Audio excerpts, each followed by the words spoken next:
En febrero de 1993, agentes federales armados atacaron una comunidad religiosa en Waco, Texas. Hay 75 hombres ahora mismo rodeando Monte Carmel. Pero dentro los davidianos de la rama y su autoproclamado mesías, David Koresh, no les tienen miedo. Les dije, van a disparar, se defenderán. Se creen mártires. Íbamos a sacar nuestras armas y se oyó como granizo cayendo sobre metal. En el sangriento enfrentamiento que sigue, las balas de ambos bandos matan a 6 miembros de la secta y a 4 agentes federales. Después, un punto muerto de 51 días. El asedio más largo de la historia del país, que acaba en desastre. Escuché que alguien arriba gritaba, «Enciende el fuego».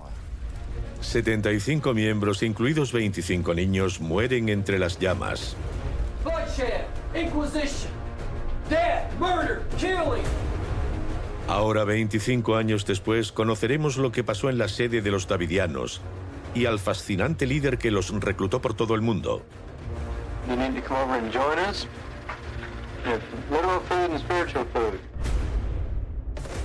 Cómo los periodistas locales y los agentes federales lucharon por sacar a la luz los secretos de la secta. Estaba abusando sexualmente de las adolescentes. Había evidencias de poligamia. Y lo que los testigos vieron en el ataque inicial y en el mortífero final del asedio. La funda de mi chaqueta se derretía y se me caía la piel de las manos.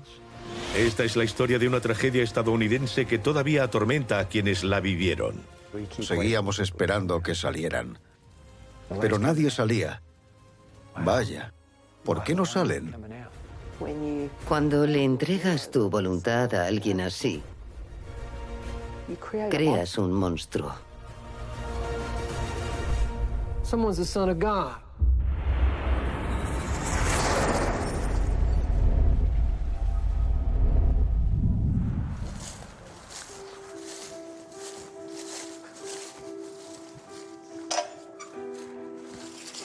Gracias. Estará por aquí. Fue en los 90. Estos son 2 de los supervivientes del asedio de Waco. Sheila Martin, de Carolina del Norte, y Clive Doyle, de Australia. Ambos perdieron a familiares y amigos en el fuego. Who is worthy to open this book and to loose the seals thereof? No man. Olvidas sus nombres. Olvidas el tiempo que pasamos todos allí y cómo nos sentábamos juntos en las reuniones. Sheila persuadió a su familia para cruzar medio Estados Unidos y unirse a los davidianos aquí en Texas. Ella fue liberada durante el asedio, pero dejó a sus 4 hijos mayores y a su marido en el complejo. Todos murieron en el fuego. And what God says, God is to bring to pass. That's what prophecy is. Aquí está Douglas Martin, mi marido. Y aquí, Anita. Estaban mis 4 hijos y mi marido. Y la familia que tenía cuando vine a Texas desapareció. Dios sabrá por qué. Tengo que confiar en él. Clive Doyle, viudo y padre de 2 niñas, lleva 50 años siendo un davidiano leal. Llegó a Texas desde Australia en 1966 y es una de las pocas personas que escapó de las llamas. Pero Shari, su hija de 18 años, una de las más de 15 esposas de Koresh, murió en el fuego. I waited patiently on the Lord. He inclined to me when he heard my cry. He brought me up out of a horrible pit. Es una tragedia que los niños no hayan crecido y vivido, cada uno su vida. Pero, como solía decir David, todo lo que ha pasado se juzgará.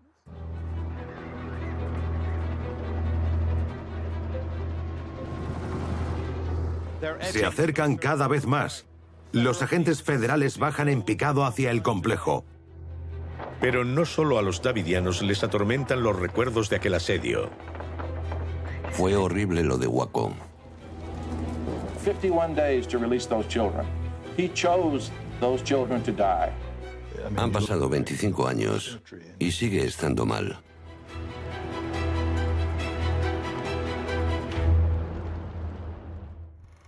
Esta historia comienza en 1985, cuando un grupo de davidianos, una rama de la Iglesia Adventista del Séptimo Día, ocupa un terreno de 16 hectáreas aquí, cerca de la pequeña ciudad de Palestine, en Texas. Su líder es un autoproclamado profeta de 25 años, Vernon Howell. When God sends present truth, it's to open up a way of salvation for the righteous, those who know that they're not living up to the past truth. La secta cree que los secretos de la segunda venida están ocultos en profecías bíblicas y que solo Vernon Howell puede revelarlos. God creates the way of salvation, the plan of salvation, and that no man by his own works has been righteous. Pero la vida que Howell le ofrece a sus seguidores en Palestine es muy precaria. No había electricidad ni agua corriente. Había un depósito grande con agua en un tractor.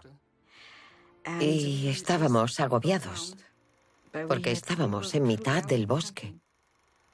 El espíritu que tenía armonizaba con el espíritu que teníamos nosotros e impresionaba, en algunos casos de forma muy profunda, a las mentes que lo escuchaban.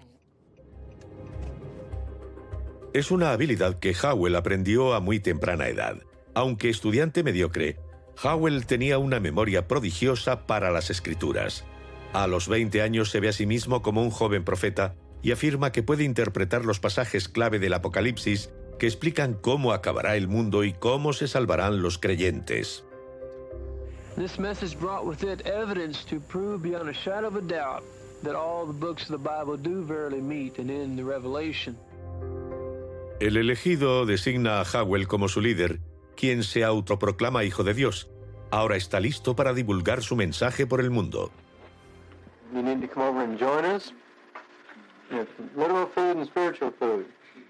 Entonces comenzó a viajar. Si no vienes a mí, yo iré a por ti. Howell emprende un insólito viaje internacional de reclutamiento. Las grabaciones de sus sermones llegan a todo el globo. Y uno de sus oyentes es Derek Lovelock, en Inglaterra.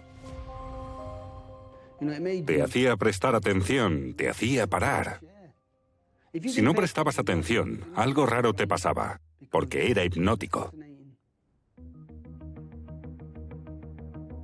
Otra que oye sus sermones es Liz Baranjai, a sus 26 años, en Australia. Era todo muy emocionante. De repente apareció un chico que decía que Dios le había dado un mensaje. Liz está tan impresionada que en 1986 viaja 15.000 kilómetros hasta Texas. Veía que había problemas en el mundo. Había pasado mucho tiempo desde que Cristo anunció su regreso y quizá aquello era lo que el mundo necesitaba. Otro nuevo miembro es Mark Brault, que conoce a Liz en la secta. Estudia teología en Hawái para ser pastor de la Iglesia Adventista del Séptimo Día. Brault abandona sus estudios y se muda a Texas siguiendo a Howell. Será su amigo más íntimo y al final su más acérrimo enemigo. Compartíamos muchas de nuestras luchas, dudas y sentimientos. Koresh era algo mayor que yo, así que era como un hermano mayor. En realidad lo admiraba y deseaba ser como él.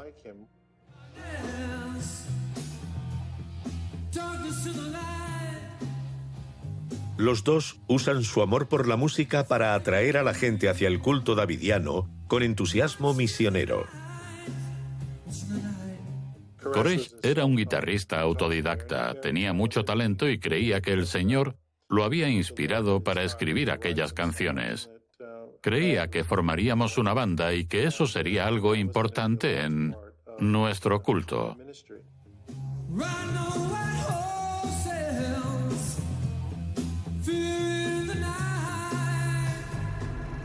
En 1988 el epicentro de ese culto ha cambiado. De la vida en el bosque de Palestine a un sitio más grande con 31 hectáreas en Monte Carmel, a las afueras de Waco, donde Howell reunifica la secta y construye un nuevo hogar para todos los davidianos. Aquí, en un acto de suprema autoconfianza, Howell decide rebautizarse como David Koresh, en honor al bíblico rey Ciro. Pero Liz percibe que las enseñanzas de Koresh están volviéndose más oscuras. Comencé a cuestionarme cosas cuando vi cómo cambiaba el mensaje de David y me sentía incómoda con aquello. A pesar de estar muy enamorada de Mark, decide dejar la comunidad davidiana antes de que las palabras de Koresh se conviertan en una realidad violenta. Tenía que llevar la razón siempre y no podías cuestionarlo. Eso es muy peligroso. Who is worthy to open this book and to loose the seals thereof? No man. En 1988, el objetivo de Koresh es convertir este complejo de Waco en el paraíso de los últimos días. Sheila Martin, que llegó con su familia desde Carolina del Norte para vivir entre los 150 miembros, lo recuerda bien. Este es el lago al que solíamos venir. Nadábamos y corríamos en círculo todos los días. El lago era importante para nosotros. Era muy hermoso. Los hombres venían y nadaban. David solo quería que la gente supiera que Dios estaba aquí. Le gustaba que la gente viniera y formara parte de esta tierra. Pero los vecinos que viven junto al terreno se empiezan a hacer preguntas. Al periódico local, The Waco Tribune Herald, han llegado rumores de que el profeta no es lo que parece. Sabíamos de ellos. Ya en 1987, 1989, algo así. Tenían derecho a creer y a adorar a quien quisieran, pero parecían algo raros. Y no solo al periódico. La oficina del sheriff también está sobre aviso. La primera vez que oí hablar sobre los davidianos fue porque a los servicios de protección de menores había llegado cierta información que tenían que investigar. Así que los acompañamos hasta allí. Y esa fue la primera vez que tuve indicios de la existencia de David Koresh. Los rumores son ciertos. A mediados de los 80, Koresh se casa con la primera de sus muchas novias adolescentes, una niña de 14 años llamada Rachel Jones, la hija de su mano derecha, Perry Jones, cuando la edad legal de consentimiento en Texas son los 17 años. La unión no es cuestionada por sus devotos seguidores. Tenía casi 15 años y era muy alta, muy madura. No tenía el aspecto de una niña. 2 años después, Koresh se aprovecha de la ausencia de Clive Doyle, que está en Australia, y comete poligamia al casarse con su hija Karen de 14 años. En su momento también se casará con la otra hija de Clive, Shari. O te enfrentas a eso y lo aceptas, o te enfadas y te vas. Yo lo acepté. Imaginaos lo gratificante que fue para un tipo como él, que quería controlar y manipular. Y no solo por tener relaciones sexuales con esas niñas y por el placer que obtuviera, sino también porque lograba que los padres lo aceptaran y se lo permitieran. Eso alimentaba su narcisismo, su sensación de que realmente debía ser el Mesías y que era tan poderoso que le daban a sus hijas.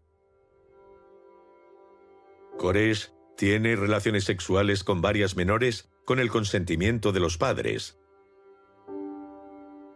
lo cual preocupa a su amigo más cercano, Mark Brault. Koresh me confesó que había estado con una niña de 12 años. Y eso fue muy impactante. How's God going to talk to me in the latter days? He's going to be ready. And who's going to bring that book? So there'll be no excuses. En 1989, Koresh propone algo todavía más radical para la vida de la comunidad. Para un Mark cada vez más escéptico, es el punto de inflexión. Koresh proclamó que tenía derechos sobre todas las mujeres del mundo. Y ahí fue cuando me di cuenta. Sí, vale, a este tío se le ha ido la cabeza del todo. Los rumores sobre la conducta sexual depredadora de Koresh empiezan a filtrarse desde el complejo, motivando que The Waco Tribune Herald iniciara una investigación sobre la sede de los davidianos. Estaba abusando sexualmente de adolescentes, teniendo hijos. Había indicios de poligamia. Creíamos que las autoridades locales lo sabían y no le estaban poniendo freno. Pero dentro del complejo otro elemento preocupante está comenzando a manifestarse. El mensaje de Koresh se está haciendo más violento. Bloodshed, Inquisition, death, murder, killing. It's prophecy. Why did the Jews nail Christ to the cross? They didn't know the prophecy. They were ignorant.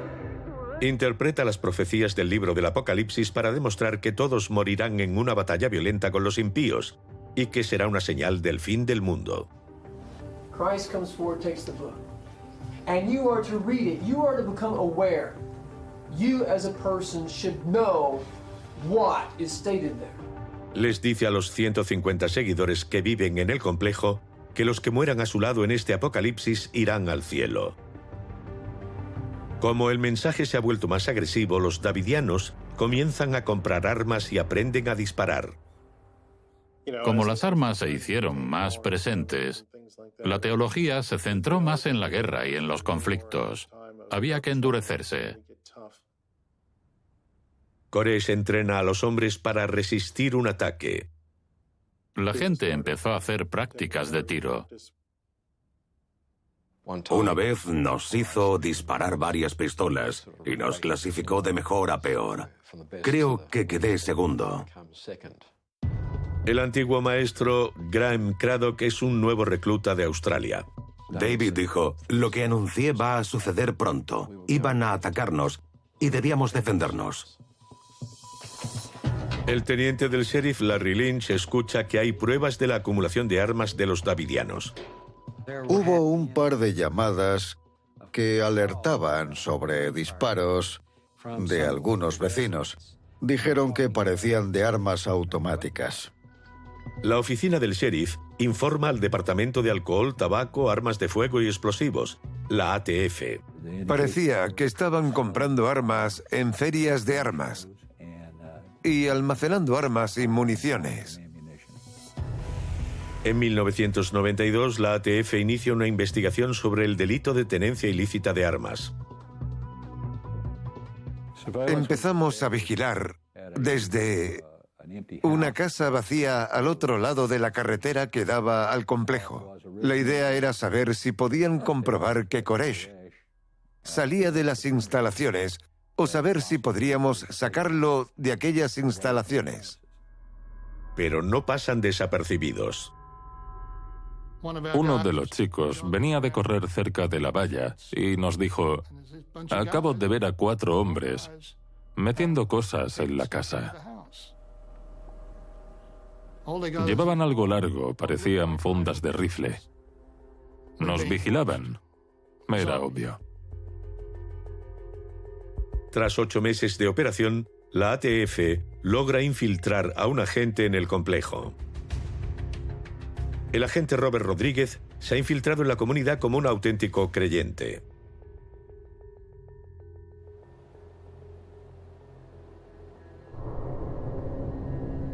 Pero la vida en Monte Carmel está tomando tintes siniestros. Cuando Liz Baranjay vuelve para visitar a su novio Mark Brolt, tras 2 años en su Australia natal, se sorprende con los cambios. Los estudios bíblicos estaban mezclados con mucha violencia, temas apocalípticos. Por la noche ponían películas violentas como Apocalipsis Now o La chaqueta metálica y pensé, algo ha ido terriblemente mal en estos 2 años que he estado fuera. Esto no va como se esperaba. Había guardias en la puerta y necesitabas permiso para ir a la ciudad. Cada faceta de la vida de los davidianos la controla el profeta. Pero ahora, Mark Brolt ha decidido marcharse. Koresh miraba la factura del teléfono y le preguntaba a la gente, ¿por qué llamas a esta? ¿O por qué llamas al otro? El amor y el cuidado de los demás cada vez importaba menos. Estábamos empezando a funcionar como la Gestapo, vigilándonos unos a otros y diciendo, «Este ha hecho algo malo». Mark Brolt y Liz Baranjay abandonan el grupo y se casan. Ahora se convertirán en enemigos de David Koresh y en los meses siguientes ayudarán a los investigadores que rastrean a los davidianos. En febrero de 1993, la ATF anuncia que hay pruebas de que los davidianos poseen armas ilegales. Su intención es atrapar a Koresh sin hacer mucho ruido cuando esté fuera del complejo. Incapaces de hacerlo, comienzan a planificar una redada que se resuelva rápido y entrando por la fuerza. Me preguntaron, ¿qué pasaría si allanamos el complejo? Y yo les dije, no lo hagáis, vais a provocar un tiroteo, están esperando el Armagedón.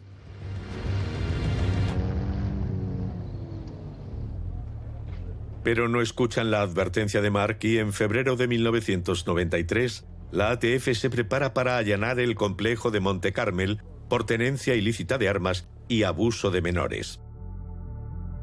Hay 124 davidianos junto a su líder, David Koresh, incluidos 34 niños y más de 200 armas. Sabíamos que había un gran número de personas en el complejo, que había mujeres y niños, y que había un gran arsenal de armas de fuego y explosivos en el recinto. Con estas condiciones, los agentes federales deciden que una redada sorpresa es la mejor forma de atrapar a Koresh. Pero les preocupa que la investigación periodística del Waco Tribune Herald alerte a los davidianos del asalto que planean. El periódico ha ido reuniendo mucho material desde finales de 1992 y también ha estado indagando sobre la operación de vigilancia de la ATF. Habían contactado con el departamento de Houston, no una, sino varias veces, intentando obtener información sobre lo que estaba haciendo la ATF. A la ATF le preocupa que cualquier publicación ponga a los davidianos sobre aviso.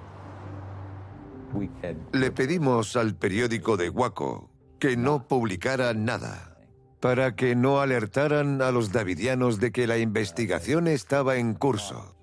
Nos reunimos en el periódico con el comandante al mando de la redada. Un periodista le dijo, «Denos una razón que explique por qué nuestro periódico puede estropear lo que están haciendo». Y no respondió nada. Parecía enfadado cuando acabó la reunión. Cuando el periódico publica el primero de sus reportajes, El Mesías Pecador, el 27 de febrero del 93, no menciona la cada vez más próxima operación de la ATF. Pero sí dice que Koresh tiene un arsenal militar de fusiles de asalto, que se jacta de tener relaciones sexuales con menores, que abusa de niños y que tiene al menos 15 esposas. Cuando salió el reportaje, David nos dijo, salid y haced cosas. Pasead, jugad a la pelota, que vean que somos personas normales, que no somos diferentes. Un día después, la mañana del domingo 28 de febrero, la ATF prepara su enérgica entrada en el complejo. El teniente Larry Lynch está allí como apoyo. Cuando llegué, los hombres que iban a entrar, el domingo a las 7 de la mañana, creo que era, los agentes se estaban acabando de preparar, atendiendo a las últimas indicaciones. El ambiente era algo así como, tenemos que estar listos. El éxito de la redada depende del elemento sorpresa. Pero esa sorpresa es lo primero que cae en Waco. Un cámara que busca el complejo de Monte Carmel le pide a un cartero la dirección. Y el cartero le pregunta para qué quiere ir allí. Como buen ciudadano, el cámara le dijo, no vayas hoy allí. ¿Podría pasarte algo? Resulta que el cartero era davidiano. Ese cartero es David Jones, uno de los lugartenientes de Koresh. Entonces llamó por teléfono a Monte Carmel y nos contó: la prensa dice que hoy van a hacer una especie de redada y han venido para cubrir la historia. Dentro del complejo, Rodríguez, el agente infiltrado, está con Koresh cuando los davidianos reciben la noticia de la redada. Información que podría abortar la operación. David se volvió hacia él y le dijo: bueno, Robert, supongo que ya vienen. Robert llamó al comandante de la operación y le dijo: él sabe lo de la redada. ¿Cómo lo sabe? No lo sé. La decisión de entrar la tomó el comandante de la operación, bajo las palas en marcha del helicóptero.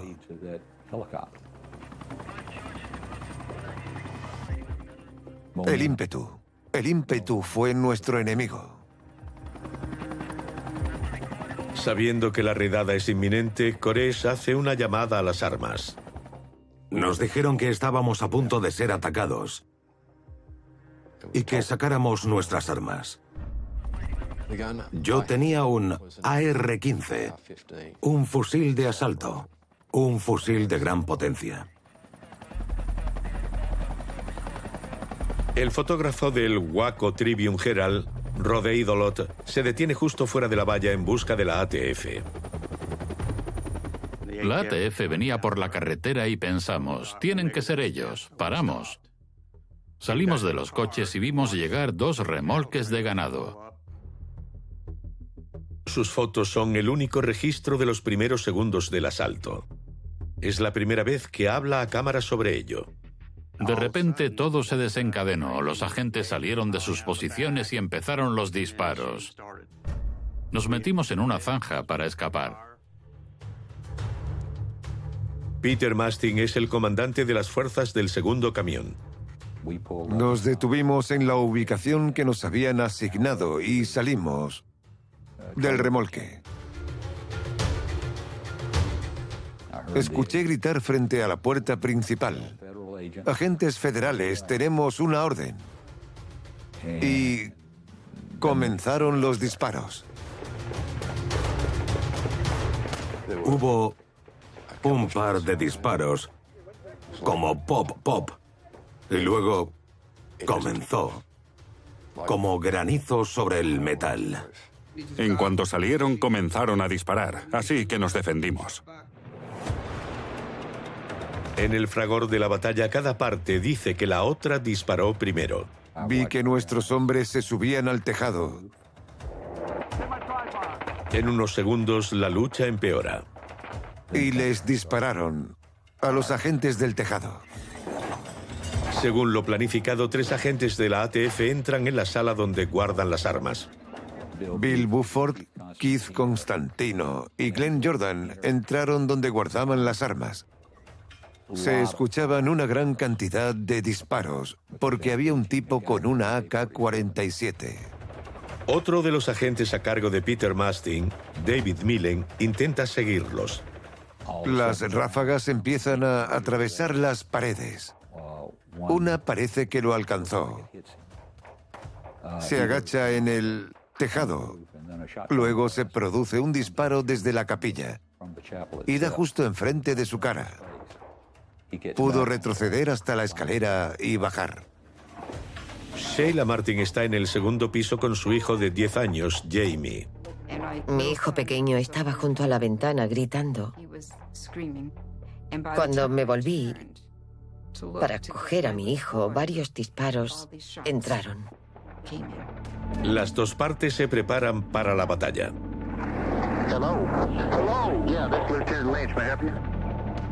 A las 9:48, el teniente Larry Lynch recibe la primera llamada de emergencia.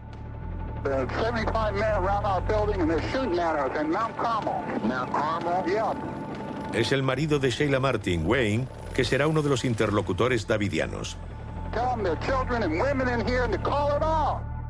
Fue Wayne Martin quien llamó para que pararan. Dijo que había mujeres y niños y les estaban disparando. Hello?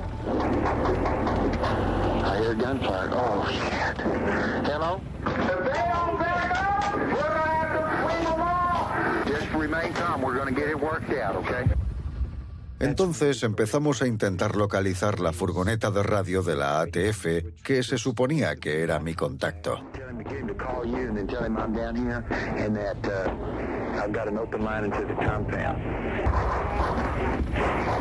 El tiroteo se prolongó 2 horas y media. Dentro, el mismo David Koresh ha sido alcanzado en la muñeca y la cadera, pero incluso durante la batalla no pierde el control. Nos arrastramos hasta la pared y llamamos con los nudillos para preguntar qué debíamos hacer. Alguien vino gateando hasta nosotros y dijo: David dice que no tengáis miedo, Dios se encargará de todo. 6 davidianos mueren y varios están malheridos. A Perry Jones le dispararon en el estómago 3 veces y en el brazo. Se desangró y murió. Winston Blake, mi compañero de cuarto, recibió una herida de bala en la cabeza y le destrozó el cráneo. Pero los davidianos no se entregan. Tras 3 horas de disparos, las 2 partes aceptan un nervioso alto el fuego. Se acordó para el enfrentamiento lo más rápido posible y atender a cualquiera que hubiera resultado herido durante el tiroteo. Se escuchaba por todas partes: alto al fuego. El fotógrafo Rod Eidelot y un cámara de televisión por fin pueden abandonar la zanja donde estaban y son objeto de la ira de los agentes.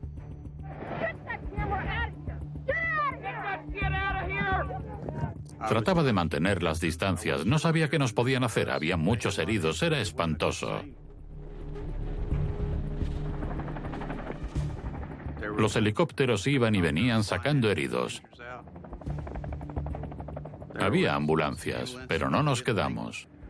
Los agentes que han asaltado la sala de armas están entre los 16 heridos de la ATF. 4 agentes han muerto. El ataque ha sido un fracaso. Los agentes de la ATF comenzaron a alejarse. Esa fue la primera vez que los vi. Pensé: Dios mío, había muchísimos. La impresión que tuve fue: madre mía, van a querer vengarse.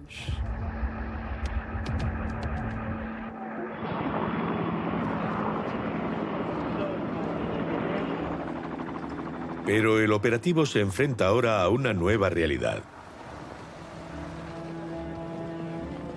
Mientras la ATF retira a sus heridos, el FBI toma el control de lo que ya se considera un asedio. Su negociador principal, Byron Sage, hace su primer contacto con Koresh. La primera vez que hablé con David, me presenté y le dije: ¿cómo quieres que te llame? ¿Koresh? ¿Koresh? ¿Cómo se pronuncia ese apellido? Y con mucha calma contestó: agente Sage, ¿alguna vez ha oído morir a una persona?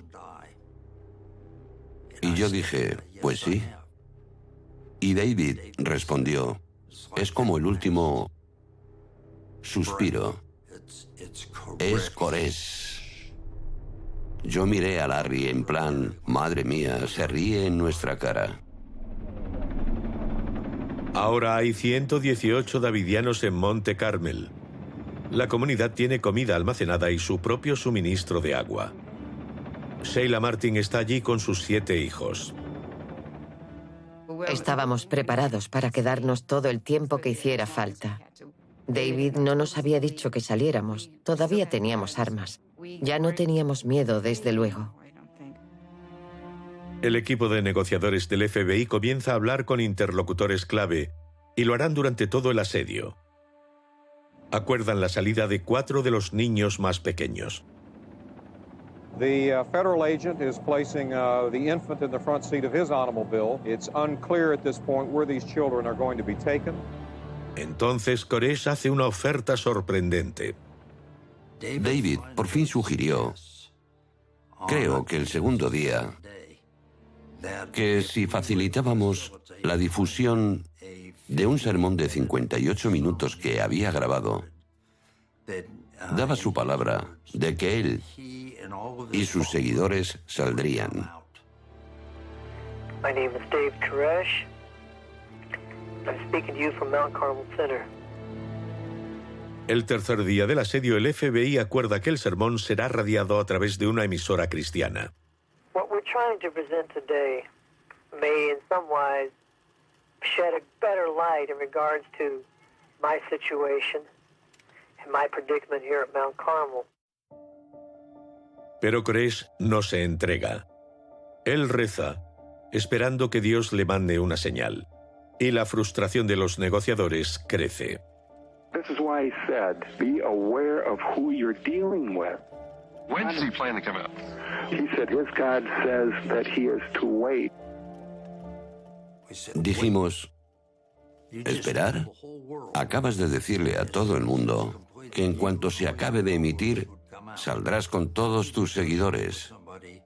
¿Cómo se negocia con alguien que dice que espera autorización de Dios Todopoderoso?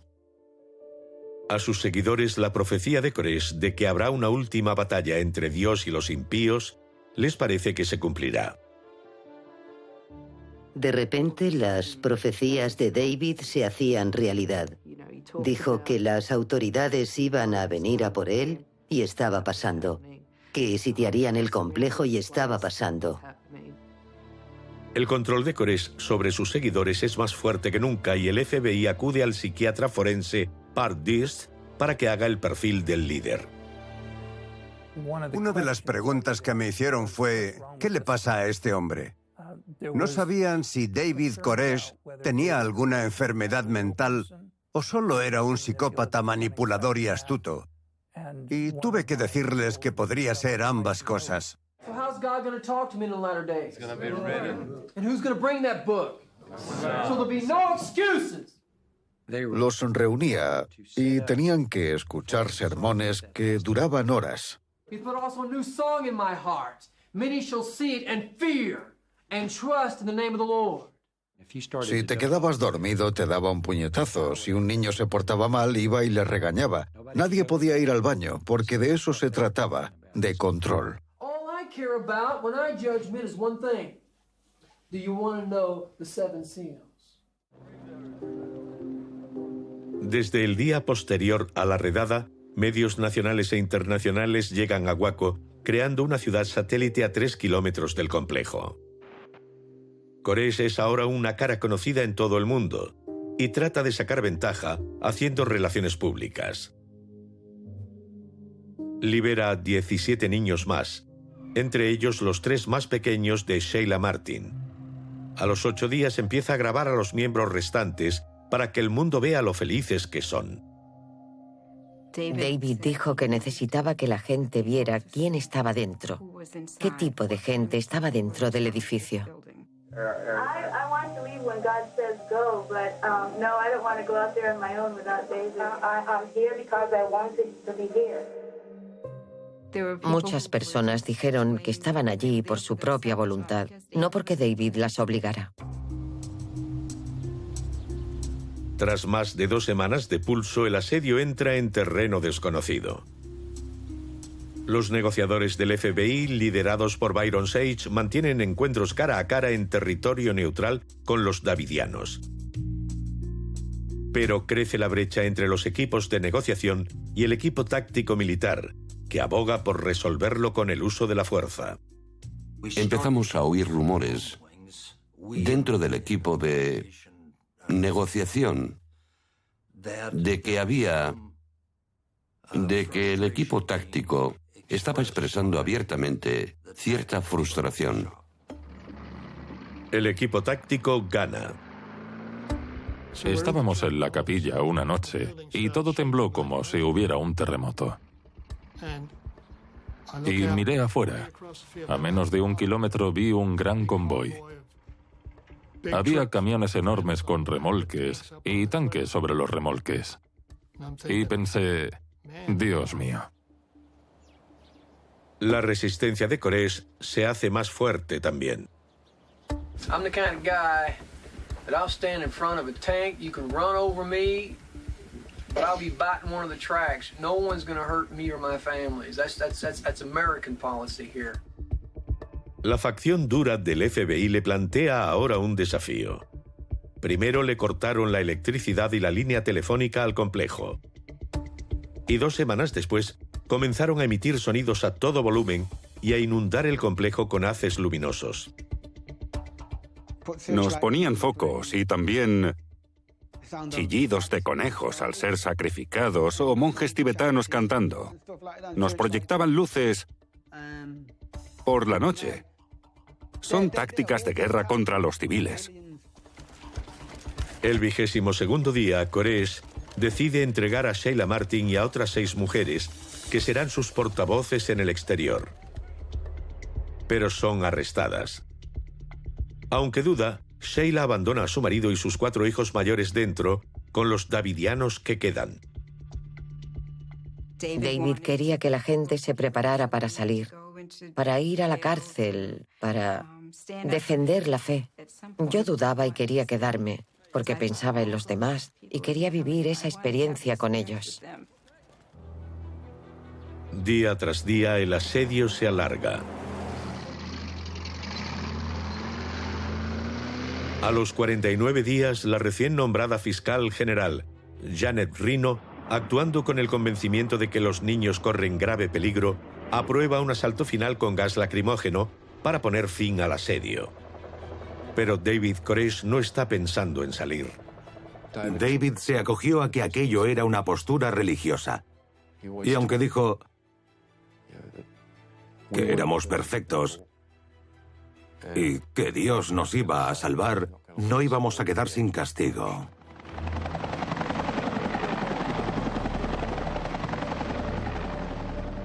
Los acontecimientos anuncian una crisis. El 19 de abril de 1993, el dramático asedio dura ya 51 días. Es el enfrentamiento más largo de la historia del país. Al FBI se le agota la paciencia. Creen que los 25 niños que quedan en el interior pueden estar corriendo peligro y deciden que es hora de actuar. En primer lugar, el asedio ha terminado. Está usted bajo arresto. El FBI le ha instalado a estos tanques un depósito que introducirá gas lacrimógeno en el complejo para así forzar la salida de los davidianos. Pero esto no hace más que reforzar su resolución, sellando su destino. Clive Doyle y su hija Shari, una de las muchas mujeres de Koresh, están en el interior cuando introducen el gas. La reacción dentro fue que todos nos lanzamos a por las máscaras antigas. Teníamos algunas, pero no para todos. El gas, si te tocaba, quemaba como el ácido de una batería. Pero tras 3 horas introduciendo gas, nadie sale y la tensión crece.